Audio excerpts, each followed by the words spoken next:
അസ്സലാമു അലൈക്കും വറഹ്മത്തുള്ളാഹി വബറകാതുഹു. അൽഹംദുലില്ലാഹി റബ്ബിൽ ആലമീൻ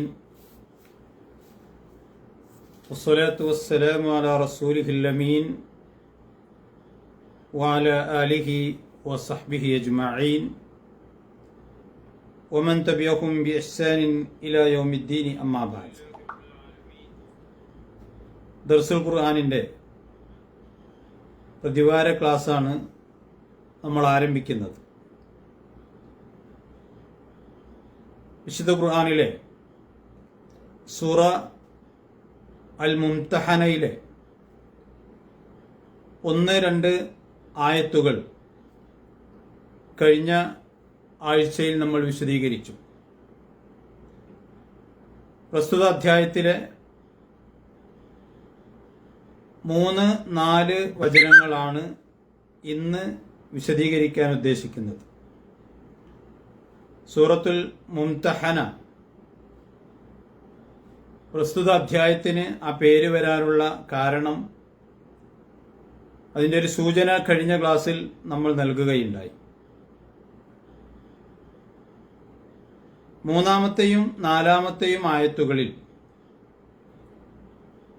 എന്തൊക്കെ കാര്യങ്ങളാണ്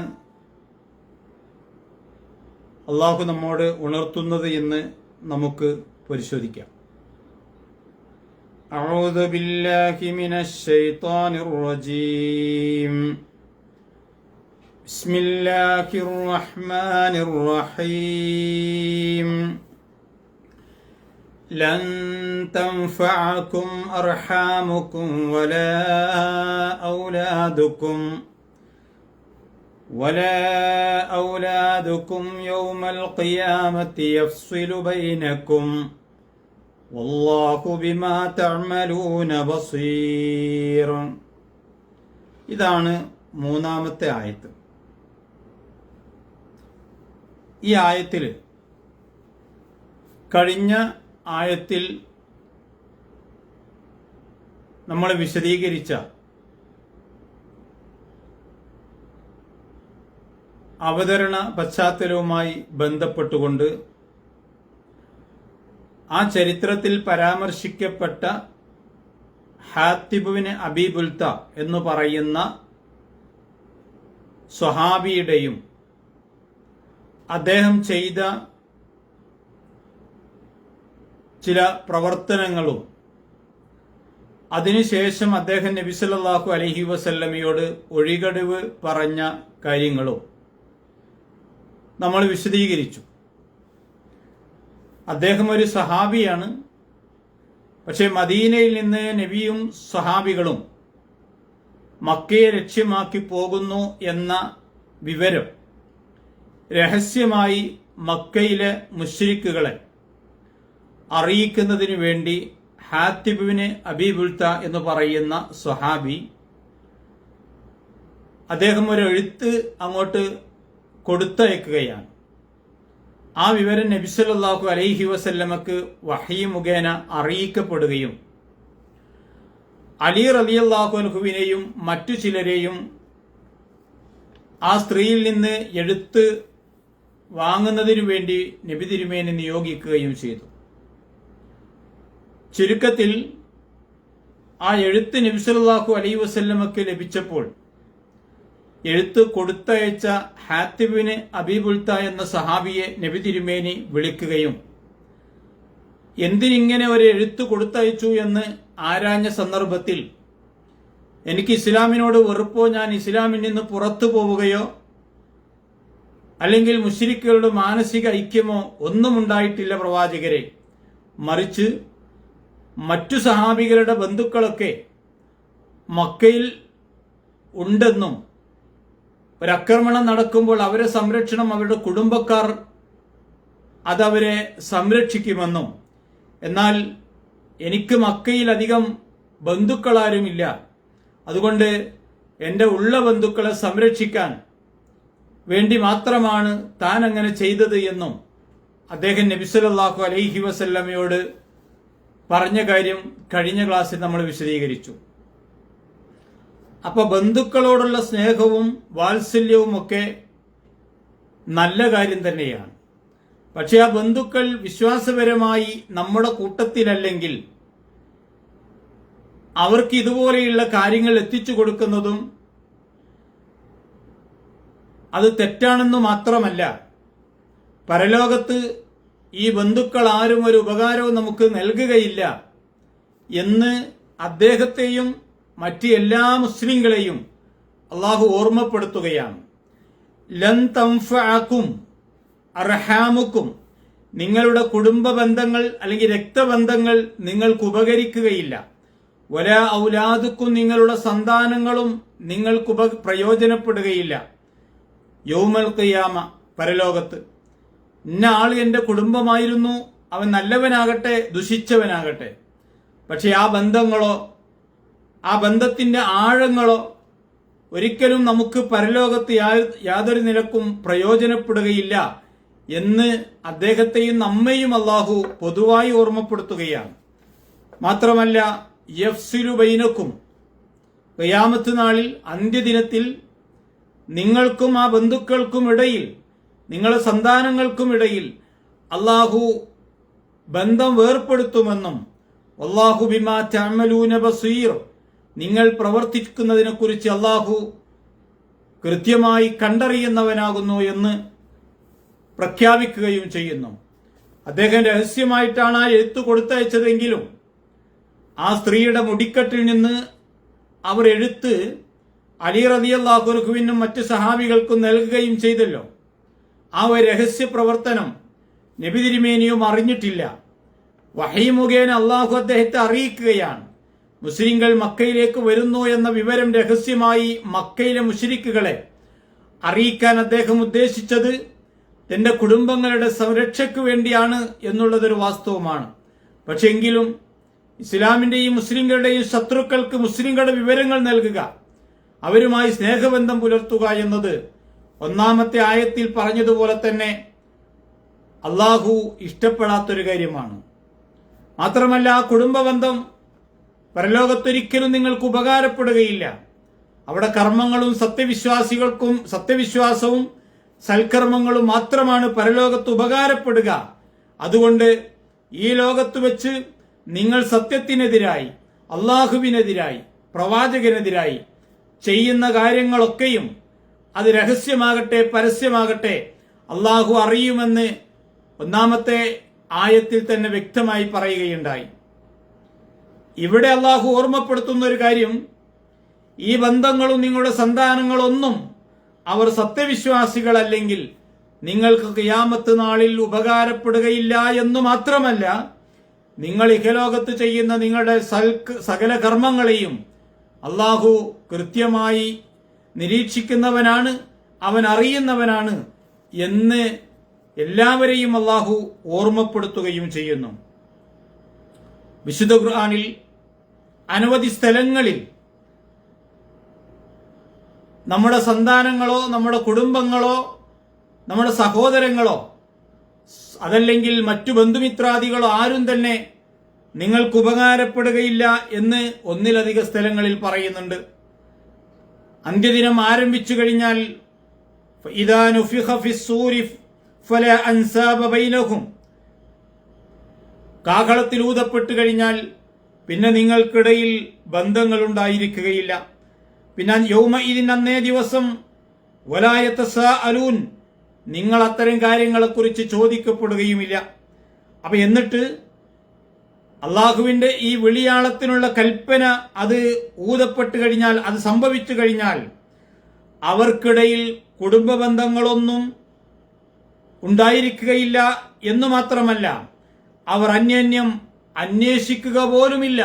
എന്റെ മകൻ എവിടെ, അല്ലെങ്കിൽ എന്റെ സഹോദരൻ എവിടെ, എന്റെ പിതാവ് എവിടെ, എന്റെ മാതാവ് എവിടെ, എന്റെ മക്കൾ എവിടെ എന്നവർ അന്വേഷിക്കുകയില്ല. ഫലാ അൻസാബ ബൈനഹും എന്നാണ് പടച്ചവൻ പറഞ്ഞത്. അപ്പൊ മുസ്ലിങ്ങളല്ലാത്തവർക്ക്, മുസ്ലിങ്ങളുടെ ശത്രുക്കൾക്ക് അദ്ദേഹം ഹാത്തിബ് ഇബ്നു അബീ ബുൽത ചെയ്തതുപോലെയുള്ള പണികൾ ചെയ്യുന്നതും അവരുമായി സ്നേഹബന്ധം പുലർത്തുന്നതും ഇസ്ലാം വിലക്കിയിട്ടുള്ള ഒരു കാര്യമാണ്. പിന്നെ അള്ളാഹു പറയുന്നത് രണ്ടാമത്തെ ആയത്ത്. ആ രണ്ടാമത്തെ ആയത്തിന്റെ ആരംഭം ഇങ്ങനെയാണ്: ഖദ് കാനത് ലക്കും ഉസ്വത്തുൻ ഹസനത്തുൻ ഫീ ഇബ്രാഹീമ വല്ലദീന മഅഹ്. പ്രസവം പറയാണ്, ഖദ് കാനത് ലക്കും, നിങ്ങൾക്ക് തീർച്ചയായും ഉണ്ട്, ഉസ്വത്തുൻ ഹസന, നല്ല ഉത്തമമായ മാതൃകയുണ്ട്, ഫീ ഇബ്രാഹീമ, പ്രവാചകനായ ഇബ്രാഹിം നബി അലൈഹിസ്സലാത്തു വസ്സലാമിന്റെ ജീവിതത്തിൽ, വല്ലദീന മഅഹു, അദ്ദേഹത്തിന്റെ കൂടെയുള്ള വിശ്വസിച്ചവരുടെയും ആ ജീവിതത്തിൽ നിങ്ങൾക്ക് ഉദാത്തമായ മാതൃകയുണ്ട് എന്നല്ലാഹു പറയാണ്. നമുക്കറിയാം, ഇബ്രാഹിം നബി അലൈഹിസ്സലാത്തു വസ്സലാമും അദ്ദേഹത്തിൽ വിശ്വസിച്ച ആളുകളും, പ്രത്യേകിച്ച് വിശുദ്ധ ഖുർആനിൽ ഇബ്രാഹിം നബി അലൈഹിസ്സലാത്തു വസ്സലാമിന്റെ ഓരോ ചരിത്രങ്ങളും നമ്മൾ വായിക്കുമ്പോൾ തൗഹീദിന്റെ മാർഗത്തിൽ അദ്ദേഹത്തിന്റെ ബാല്യവും അദ്ദേഹത്തിന്റെ കൗമാരവും യൗവനവും ആ വാർദ്ധക്യവുമെല്ലാം എങ്ങനെയാണ് ചെലവഴിച്ചത് എന്ന് കൃത്യമായി ഖുർആൻ വിശദീകരിക്കുന്നുണ്ട്.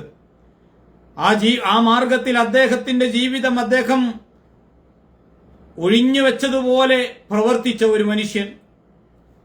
അതുകൊണ്ട് അള്ളാഹു അദ്ദേഹത്തെ പല വിശേഷണങ്ങൾ കൊണ്ട് ഖുർആനിൽ സത്യവിശ്വാസികൾക്ക് മാതൃകയായി അവതരിപ്പിക്കുന്നുണ്ട്. തൗഹീദിന്റെയും അതേപോലെ തന്നെ നിങ്ങളുടെയും ശത്രുക്കളായ ആളുകളുമായി തങ്ങൾക്ക് യാതൊരു ബന്ധവും ഉണ്ടായിരിക്കുകയില്ല എന്ന് ശക്തമായ പ്രഖ്യാപനം നടത്തിയ പ്രവാചകനാണ് ഇബ്രാഹിം നബി അലൈഹിസ്സലാത്തു വസ്സലാം. അത് അള്ളാഹുവിന്റെ കൽപ്പനയാണ്. അങ്ങനെയുള്ള ഇസ്ലാമിന്റെയും പ്രവാചകന്റെയും ശത്രുക്കളുമായി യഥാർത്ഥ സത്യവിശ്വാസികൾക്ക് സ്നേഹബന്ധം പുലർത്താൻ പാടില്ല എന്നുള്ളത് കഴിഞ്ഞ ആഴ്ചയിലെ വിശദീകരണത്തിൽ നമ്മൾ പറയുകയുണ്ടായി. ഇബ്രാഹിം നബി അലൈഹിസ്സലാത്തു വസ്സലാമിലും അദ്ദേഹത്തിൽ വിശ്വസിച്ച സത്യവിശ്വാസികളിലും നിങ്ങൾക്ക് ഉദാത്തമായ മാതൃകയുണ്ട് എന്ന് പറഞ്ഞതിന് ശേഷം അള്ളാഹു പറയാണ് ഏത് വിഷയത്തിലാണ് ആ മാതൃക. ഇദ് ഖാലൂ ലിഖൗമിഹിം ഇന്നാ ബുറാഉ മിൻകും വമിമ്മാ തഅബുദൂന മിൻ ദൂനില്ലാഹ് ومما تعبدون من دون الله كفرنا بكم وبدا بيننا وبينكم العداوة والبغضاء أبدا حتى تؤمنوا بالله وحده. ഇതാണ് പടച്ചവൻ പറഞ്ഞ കാര്യം. ആ ഇബ്രാഹിം നബിയും അദ്ദേഹത്തിന്റെ ആളുകളും എന്തു ചെയ്തു അറിയോ? അദ്ദേഹത്തിന്റെ ആളുകളും ഖാലൂ ലിഖൗമിഹിം, അദ്ദേഹത്തിന്റെ അല്ലെങ്കിൽ അവരുടെ ജനതയോട് അവർ പറഞ്ഞു, ഇന്നാ ബുറാഉ മിൻകും, ഞങ്ങൾ നിങ്ങളിൽ നിന്ന് ഒഴിവാകുന്നു, ഞങ്ങളും നിങ്ങളുമായി യാതൊരു ബന്ധവുമില്ല. ഏതു വിഷയത്തിൽ? വമിമ്മാ തഅബുദൂന മിൻ ദൂനില്ലാഹ്, അല്ലാഹുവിന് പുറമെ നിങ്ങൾ ആരാധിക്കുന്ന ആരാധ്യ വസ്തുക്കൾ, അതിൽ നിന്നും നിങ്ങളിൽ നിന്നും ഞങ്ങൾ ഒഴിവാകുന്നു. കഫർനാ ബിക്കും, ഞങ്ങൾ നിങ്ങളിൽ അവിശ്വസിച്ചിരിക്കുന്നു. മാത്രമല്ല വബദാ ബൈനനാ വബൈനകുമുൽ അദാവത്തു വൽ ബഗ്ളാ, ഞങ്ങൾക്കും നിങ്ങൾക്കുമിടയിൽ ശത്രുതയും അതേപോലെ തന്നെ വിദ്വേഷവും ഉണ്ടാകുന്നത്, അല്ലെങ്കിൽ ഈ ഒരു വിഷയത്തിൽ നമ്മൾ തമ്മിൽ ഒരിക്കലും യോജിച്ചു പോവുകയില്ല, ഒരിക്കലും നമ്മൾക്കിടയിൽ ഒരു രഞ്ജിപ്പുണ്ടാവുകയില്ല. കാരണം നിങ്ങൾ അള്ളാഹുവിന് പുറമെയുള്ളവരെ ആരാധിക്കുന്നു. അതുകൊണ്ട് തന്നെ അത് അള്ളാഹു ഒരിക്കലും പൊറുക്കാത്ത പാപമാണ് എന്നുള്ളത് കൊണ്ട് നമ്മളും നിങ്ങളും തമ്മിൽ ഇനി യാതൊരു ബന്ധവുമില്ല. ഹത്താ തുഅ്മിനൂ ബില്ലാഹി വഹ്ദ, ഏകനായ അള്ളാഹുവിൽ നിങ്ങൾ വിശ്വസിക്കുന്നത് വരെ ഇനി ഈ നാട്ടിലെ ജനങ്ങളായ നിങ്ങളും നമ്മളും തമ്മിൽ യാതൊരു ബന്ധവുമില്ല ആ കാര്യത്തിൽ എന്ന് ഇബ്രാഹിം നബി അലൈഹിസ്സലാത്തു വസ്സലാമും അദ്ദേഹത്തിൽ വിശ്വസിച്ച ആളുകളും ആ ജനങ്ങളോട് പ്രഖ്യാപിക്കുകയുണ്ടായി എന്നാണ് അള്ളാഹു പറയുന്നത്. ആ പ്രഖ്യാപനം വിശ്വാസത്തിന്റെ അടിസ്ഥാനത്തിലാണ്. കാരണം എന്താ? നിങ്ങളോടും നിങ്ങളുടെ ആരാധ്യ വസ്തുക്കളോടും ഞങ്ങൾക്ക് യാതൊരു ബന്ധവുമില്ലെന്നും അള്ളാഹുവിൽ വിശ്വസിക്കാത്ത കാലത്തോളം നാം തമ്മിൽ പ്രത്യക്ഷ ശത്രുക്കളാണെന്നും അവർ തങ്ങളുടെ എതിരാളികളാകുന്നു എന്നും ഇബ്രാഹിം നബിയും അദ്ദേഹത്തിന്റെ ആളുകളും അവരോട് തുറന്നു പ്രഖ്യാപിക്കുകയുണ്ടായി, ഇത് ഖാലൂലി ഖൗമിഹിം എന്നാണ് ഖുർആൻ പറഞ്ഞത്. അതൊരു പ്രഖ്യാപനമാണ്, അതൊരു നിലപാടാണ്. എന്നാൽ ഇവിടെ നമ്മൾ മനസ്സിലാക്കേണ്ട ഏറ്റവും പ്രധാനപ്പെട്ട ഒരു കാര്യം, ഇതേ അധ്യായത്തിൽ തന്നെ 8-9 ആയത്തുകളിൽ പറയുന്ന ഒരു കാര്യമുണ്ട്. അഥവാ മുസ്ലിങ്ങളുമായി സമാധാനപൂർവം സഹവർത്തിക്കാൻ താൽപര്യം കാണിക്കുന്ന ജനങ്ങളോട് മുസ്ലിങ്ങളും സമാധാനപൂർവം സഹവർത്തിക്കേണ്ടതാണെന്ന് സൂറത്ത് ആലിമ്രാനിലും അതുപോലെ തന്നെ ഇതേ സൂറത്ത് മാഇദയിലെ 80-81 ആയത്തുകളിലും ഇതേ അധ്യായത്തിലെ 8-9 വചനങ്ങളിലും പ്രതിപാദിച്ചിട്ടുണ്ട്. അത് ആ സന്ദർഭത്തിൽ നമുക്ക് വിശദീകരിക്കാം. അപ്പൊ വിശ്വാസപരമായി മുസ്ലിങ്ങളോട് ശത്രുത പുലർത്തുകയും സത്യത്തിന്റെ ശത്രുക്കളായി നിലകൊള്ളുകയും ചെയ്യുന്ന ആളുകൾ, മുസ്ലിങ്ങൾ വിശ്വസിച്ചു എന്നതിന്റെ പേരിൽ അവരുടെ വീടുകളിൽ നിന്ന് അവരെ പുറത്താക്കുന്ന ആളുകൾ, അത്തരം ശത്രുക്കളോട് അതേ നിലപാട് സ്വീകരിക്കണം എന്നുള്ളതാണ്.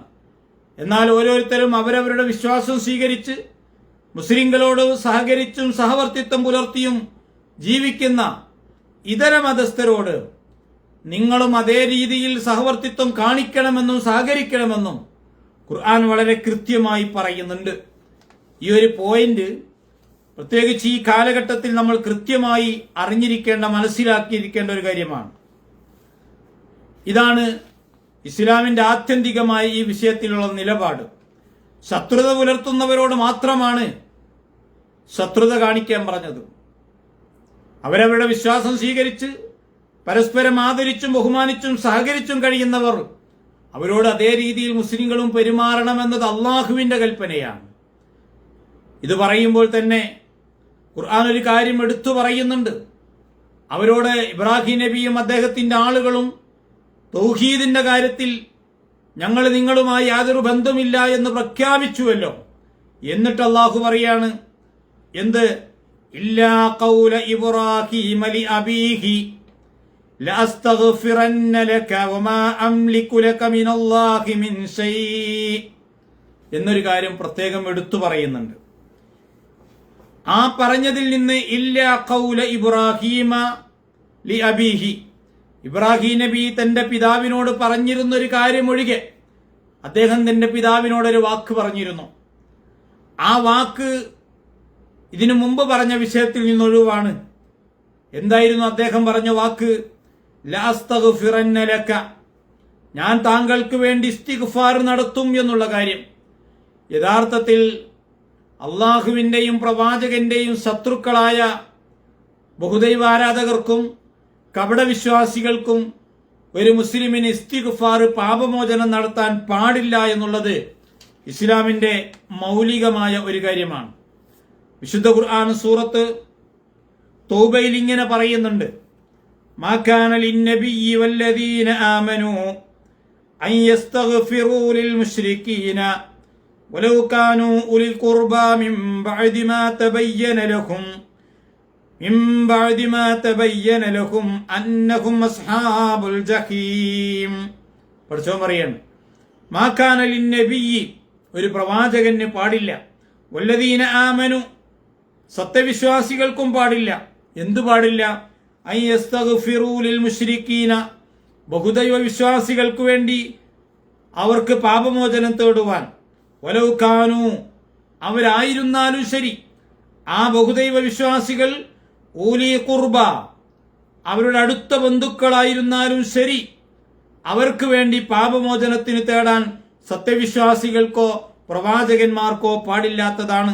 മിൻ ബഅദി മാ തബയ്യന ലഹും, അവർ അന്നഹും അസ്ഹാബുൽ ജഹീം, നരകത്തിന്റെ ആളുകളാണ് എന്ന് വ്യക്തമായി ബോധ്യപ്പെട്ടു കഴിഞ്ഞാൽ പിന്നെ അവർക്ക് വേണ്ടി നമ്മൾ ഇസ്തിഗ്ഫാർ നടത്താൻ പാടില്ല. ഖുർആൻ മറ്റൊരു സ്ഥലത്ത് പറയുന്നത്, ഇതേ ആയത്തിന്റെയും അവസാനത്തിൽ പറയുന്നു, അവരവരുടെ പിതാക്കളാണെങ്കിലും അടുത്ത ബന്ധുക്കളാണെങ്കിലും ആരാണെങ്കിലും ശരി, അവർ ബഹുദൈവാരാധകരാണെങ്കിൽ അവർ മരണപ്പെട്ടു കഴിഞ്ഞാൽ അവർക്ക് വേണ്ടി പാപമോചനം തേടാൻ ഇസ്തിഗ്ഫാർ നടത്താൻ ഒരു മുസ്ലിമിന് പാടില്ല. ഇത് വിശുദ്ധ ഖുർആനിന്റെ പ്രഖ്യാപിതമായ ഒരു നയമാണ്. അപ്പൊ നബിമാരെ സംബന്ധിച്ച് ഒരാൾ നരകക്കാരിൽപ്പെട്ടവനാണ് എന്ന വസ്തുത ഒരുപക്ഷെ വഹീ മുഖേന അള്ളാഹു അവർക്ക് അറിയിച്ചു കൊടുക്കാൻ സാധ്യതയുണ്ട്. നബിമാരല്ലാത്ത വ്യക്തികളെ സംബന്ധിച്ച് അവർ നരകത്തിന്റെ ആളുകളാണോ എന്ന് നബിമാർ മുഖേന നമ്മളെപ്പോലെയുള്ള നബിമാരല്ലാത്ത നമ്മൾക്ക് അറിയാൻ കഴിയും. ആ നബിമാരെ നമുക്ക് അറിയിച്ചു തന്നാൽ, ഉദാഹരണം നബി സല്ലല്ലാഹു അലൈഹി വസല്ലം പറഞ്ഞുവല്ലോ, ഇന്ന ആൾ ഇന്നവൻ സ്വർഗത്തിലാണ്, ഇന്നവൻ സ്വർഗത്തിലാണ്. അതേപോലെ നരകത്തിലെ ചില ആളുകളെ കുറിച്ചും പ്രവാചകൻ പറഞ്ഞിട്ടുണ്ട്. അത് അള്ളാഹുവിന്റെ വഹീ മുഖേന പറയുന്ന കാര്യങ്ങളാണ്. എന്നാൽ അല്ലാത്ത ഒരാൾ ബഹുദൈവാരാധകനാണോ മുശ്രിക്കാണോ കപടവിശ്വാസിയാണോ എന്ന്, അവൻ നരകത്തിന്റെ വക്താവാണോ എന്ന് കൃത്യമായി പറയാൻ ചിലപ്പോൾ നമുക്ക് സാധിക്കണമെന്നില്ല. എന്നാൽ കുഫ്രിൽ വിശ്വസിച്ച് അങ്ങനെ മരണപ്പെടുകയും അതേപോലെ തന്നെ ബഹുദൈവാരാധകനായി മരണപ്പെടുകയും ചെയ്താൽ ആ കാര്യം നമുക്ക് ഉറപ്പാണല്ലോ. മരണത്തിന് മുമ്പ് അയാൾ തൗബ ചെയ്തിട്ടില്ല, ആ ശിർക്കിൽ നിന്ന് അയാൾ പാപമോചനം നേടിയിട്ടില്ല എങ്കിൽ അയാൾ നരകവാസിയാണ്. അപ്പൊ ഇത്തരത്തിലുള്ള അവിശ്വാസികൾ, കപടവിശ്വാസികൾ, അങ്ങനെയുള്ള ആളുകൾ മരണപ്പെട്ടാൽ അവർക്ക് വേണ്ടി ഇസ്തിഗ്ഫാർ നടത്താൻ ഒരു മുസ്ലിമിന് പാടില്ല. ഇന്ന് നമ്മൾ കാണുന്ന സത്യവിശ്വാസികളല്ലാത്ത ചില ആളുകൾ അവർ മരണപ്പെട്ടു കഴിഞ്ഞാൽ അവരുടെ ശാന്തിക്കും അതുപോലെ തന്നെ മോക്ഷത്തിനു വേണ്ടി ഇക്കാലത്ത് ചില മുസ്ലിങ്ങളിൽപ്പെട്ട ചില ആളുകൾ രാഷ്ട്രീയത്തിന്റെ പേരിലോ മറ്റു ബന്ധങ്ങളുടെ പേരിലൊക്കെ അവർക്ക് വേണ്ടി പ്രാർത്ഥന നടത്തുന്നതായി കാണാൻ കഴിയും. അത് യഥാർത്ഥത്തിൽ അനിസ്ലാമികമാണ്, ഒരു സത്യവിശ്വാസിക്ക് പാടില്ലാത്ത കാര്യമാണ് എന്ന് നമ്മൾ മനസ്സിലാക്കുക. രാഷ്ട്രീയത്തിന്റെ പേരിലാണെങ്കിലും മറ്റു ബന്ധങ്ങളുടെ പേരിലാണെങ്കിലും ഒരിക്കലും ഒരു അവിശ്വാസിക്ക് അല്ലെങ്കിൽ ഒരു ബഹുദൈവാരാധകന് അവന്റെ മരണശേഷം അവന്റെ ശാന്തിക്ക് വേണ്ടിയോ അവന്റെ പാപമോചനം തേടുവാനോ ഒരു വിശ്വാസിക്ക് പാടില്ല. എന്നാൽ ജീവിച്ചിരിക്കുന്ന കാലത്ത് അയാൾക്ക് ഹിദായത്ത് ലഭിക്കാൻ വേണ്ടി നമുക്ക് പ്രാർത്ഥിക്കാം. അപ്പൊ യഥാർത്ഥത്തിൽ ഇവിടെ പടച്ചവൻ പറയുന്ന വളരെ കൃത്യമായി, ഇതിലൊരു സംശയത്തിന്റെ ആവശ്യമില്ല. ഈ കാലഘട്ടത്തിൽ ഇങ്ങനെയൊക്കെ പറയാൻ പാടുണ്ടോ എന്ന് ഒരുപക്ഷെ സംശയിക്കുന്ന മുസ്ലിങ്ങളിൽപ്പെട്ട ആളുകൾ ഉണ്ടാകും. അവര് സൂറത്ത് തൗബയിലെ ഈ 113 ആയത്ത് ഒന്ന് കൃത്യമായി വായിക്കുക. മാകാന ലിന്നബിയ്യി വല്ലദീന ആമനു, ഒരു പ്രവാചകനോ അല്ലെങ്കിൽ സത്യവിശ്വാസികൾക്കോ പാടില്ലാത്തതാണ് അയ്യസ്തഗ്ഫിറു, അവർ പാപമോചനം ഇസ്തിഗ്ഫാർ നടത്തുക എന്നത്. ആർക്ക് വേണ്ടി? ലിൽ മുശ്രിക്കീന, ബഹുദൈവാരാധകർക്ക് വേണ്ടി, ഒരു അവിശ്വാസിക്ക് വേണ്ടി അല്ലെങ്കിൽ ഒരു മുശ്രിക്കിന് വേണ്ടി അവരുടെ മരണശേഷം അവർക്ക് ഇസ്തിഗ്ഫാർ നടത്താൻ ഒരു പ്രവാചകനോ സത്യവിശ്വാസികൾക്കോ പാടില്ല. അപ്പൊ സ്വാഭാവികമായും ചിന്തിക്കും, അവന്റെ പിതാവല്ലേ, മുസ്ലിം അല്ലെങ്കിലും അവന്റെ സഹോദരനല്ലേ, അവിശ്വാസിയാണെങ്കിലും അവന്റെ സഹോദരിയല്ലേ, ബഹുദൈവാരാധകനാണെങ്കിലും അവന്റെ സ്വന്തം മക്കളല്ലേ, സത്യവിശ്വാസികളല്ലെങ്കിലും എന്നൊക്കെ ഒരുപക്ഷെ ആളുകൾ പറഞ്ഞേക്കും. പക്ഷെ അള്ളാഹു കൃത്യമായി പറയാണ്, ഈ മരണപ്പെട്ട ആളുകൾ വലൗകാനു ഉലി ഖുർബ, അവരവരുടെ അടുത്ത ബന്ധുക്കളായിരുന്നാൽ പോലും മിൻ ബഅദി മാ തബയ്യന ലഹും അന്നഹും അസ്ഹാബുൽ ജഹീം, ആ മരണപ്പെട്ടവൻ കൃത്യമായ അവിശ്വാസത്തിലാണ് മരണപ്പെട്ടത് എന്ന് ബോധ്യപ്പെട്ടു കഴിഞ്ഞാൽ പിന്നെ അവർക്ക് വേണ്ടി ഇസ്തിഗ്ഫാർ നടത്താൻ പാടില്ല എന്ന് ഇസ്ലാമിന്റെ വിശുദ്ധ ഖുർആനിന്റെ ഉറച്ച കൃത്യമായ നിലപാടാണ്. ഇനി ആയത്തിന്റെ അവസാനത്തിൽ അള്ളാഹു പറയാട്ടോ, എന്താ പറയുന്നത്? അവസാനത്തിൽ പറയാ, റബ്ബനാ അലൈക തവക്കൽനാ വഇലൈക അനബ്നാ വഇലൈക്കൽ മസീർ. അപ്പൊ സത്യവിശ്വാസികൾ സ്വീകരിക്കേണ്ട നിലപാടുകളെ കുറിച്ച് പറഞ്ഞല്ലോ. ആദ്യം പറഞ്ഞു, ഇന്ന് നമ്മൾ വായിച്ച 3-ാമത്തെ ആയത്തിൽ പറഞ്ഞ എന്താ? നിങ്ങളുടെ ബന്ധുക്കൾ അവർ അവിശ്വാസികളാണെങ്കിൽ, അവർ അള്ളാഹുവിന്റെയും റസൂലിന്റെയും ശത്രുക്കളാണെങ്കിൽ അവർ നിങ്ങൾക്ക് പരലോകത്തൊരു നന്മയും ഒരു പ്രയോജനവും ചെയ്യുകയില്ല. നിങ്ങൾക്കും അവർക്കുമിടയിലുള്ള ബന്ധങ്ങൾ അള്ളാഹു വിച്ഛേദിച്ചു കളയും എന്ന് പറഞ്ഞു. രണ്ടാമത്, നിങ്ങൾ ഈ ലോകത്ത് ജീവിക്കുമ്പോൾ അള്ളാഹുവിന്റെയും റസൂലിന്റെയും ശത്രുക്കളായ ഇത്തരത്തിലുള്ള ബഹുദൈവാരാധകരോട്, തൗഹീദിന്റെ ശത്രുക്കളോട്, വിശ്വാസികളുടെ ശത്രുക്കളോട് എന്ത് നിലപാടാണ് ഇബ്രാഹിം നബിയും അദ്ദേഹത്തിൽ വിശ്വസിച്ച ആളുകളും സ്വീകരിച്ചത്, ആ സ്വീകരിച്ച അതേ നിലപാട് നിങ്ങളും സ്വീകരിക്കുക. കാരണം അവരിൽ നിങ്ങൾക്ക് ഉദാത്തമായ മാതൃകയുണ്ട്. അതുകൊണ്ട് നിങ്ങളും ആ വിശ്വാസത്തിന്റെ പേരിൽ ആ നിലപാട് സ്വീകരിക്കണമെന്ന് ഓർമ്മപ്പെടുത്തുകയാണ്. എന്നാൽ അവിശ്വാസികൾക്ക് നിങ്ങൾ ഒരിക്കലും ഇസ്തിഗ്ഫാർ നടത്താനോ, അത് നിങ്ങളുടെ അടുത്ത ബന്ധുക്കളോ മക്കളോ കുടുംബങ്ങളോ മാതാപിതാക്കളോ സഹോദരങ്ങളോ സഹോദരികളോ ആരായിരുന്നാലും ശരി, ഒരു പ്രവാചകനോ സത്യവിശ്വാസികൾക്കോ അതൊരിക്കലും അനുവദനീയമല്ല എന്ന കർശനമായൊരു നിലപാട് ഇസ്ലാം പ്രഖ്യാപിക്കുകയാണ്. അതോടൊപ്പം നമ്മൾ ചേർത്ത് വായിക്കേണ്ട ഒരു കാര്യം, ജീവിച്ചിരിക്കുമ്പോൾ അവരുടെ ഹിദായത്തിന് വേണ്ടി പ്രവർത്തിക്കുകയും പ്രാർത്ഥിക്കുകയും ചെയ്യാം. അവർ ഇസ്ലാമിന്റെ ശത്രുക്കളല്ലെങ്കിൽ അവരോട് നല്ല നിലയിൽ സഹവർത്തിത്വത്തിലും പ്രവർത്തിക്കണം. അത് തുടർന്നുള്ള ആയത്തുകളിൽ അള്ളാഹു വിശദീകരിക്കുന്നുണ്ട്. അപ്പൊ ഏത് വിഷയത്തിലാണ് ഈ കർശന നിലപാട് എന്ന് നമ്മൾ കൃത്യമായി മനസ്സിലാക്കണം എന്നതാണ് ഇത്രയും ഈ ആയത്തിനെ വിശദീകരിച്ചതിന്റെ താല്പര്യം. ഇനി ഈ സത്യവിശ്വാസികൾ ഇങ്ങനെ നിലപാട് സ്വീകരിക്കുന്ന യഥാർത്ഥത്തിലുള്ള സത്യവിശ്വാസികൾ അവരിങ്ങനെ പ്രാർത്ഥിക്കുന്നവരാണ്. റബ്ബന അലൈക തവക്കൽന, അല്ലാഹുവേ നിന്റെ മേൽ ഞങ്ങൾ ഭരമേൽപ്പിച്ചിരിക്കുകയാണ്. വൈലൈക അനബിന, മാത്രമല്ല ഞങ്ങൾ നിന്നിലേക്ക് കീഴ്പ്പെട്ടവരുമാണ് എന്ന് അവർ പ്രഖ്യാപിക്കുകയും ചെയ്യും. അതിനുശേഷം അള്ളാഹു അവരെ കുറിച്ച് പറയാണ് വഇലൈക്കൽ മസീർ, അവര് പറയും അള്ളാഹുവേ ഞങ്ങൾ നിന്നിലേക്ക് തന്നെ വന്നു ചേരുന്നവരാണ് എന്ന് അവർ പ്രാർത്ഥിക്കുന്നവരാണ്.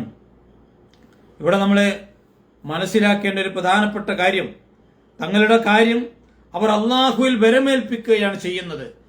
പറഞ്ഞു വന്നത്, ഈ ഇവിടെ ആരെങ്കിലും തന്നെ ആക്ഷേപിക്കുമോ, അല്ലെങ്കിൽ ആരെങ്കിലും തനിക്ക് ശത്രുക്കളാകുമോ, ഏതെങ്കിലും ആളുകൾ എന്നെ വിമർശിക്കുമോ, ഇതൊന്നും അവരെ സംബന്ധിച്ചൊരു പ്രശ്നമല്ല. കാരണം അള്ളാഹു പ്രഖ്യാപിച്ച നിലപാട് അവരുടെ ജീവിതത്തിൽ അവർ സ്വീകരിക്കുകയാണ് ചെയ്തത്. അതുകൊണ്ട് തങ്ങളുടെ കാര്യങ്ങളൊക്കെ അള്ളാഹുവിൽ ഭരമേൽപ്പിക്കുകയും ശത്രുക്കളിൽ നിന്നുള്ള രക്ഷക്കും അതേപോലെ തന്നെ അവരിൽ നിന്നുള്ള സുരക്ഷയ്ക്കും വേണ്ടി അവർ അള്ളാഹുവിനോട് പ്രാർത്ഥിക്കുകയും അവന്റെ മേലെല്ലാം ഭരമേൽപ്പിക്കുകയും ചെയ്യുന്നവരാണ്. അഥവാ ശത്രുക്കളുമായി വല്ല വീഴ്ചയും സ്ഥാപിക്കുവാനോ അല്ലെങ്കിൽ അവർക്ക് വഴങ്ങുവാനോ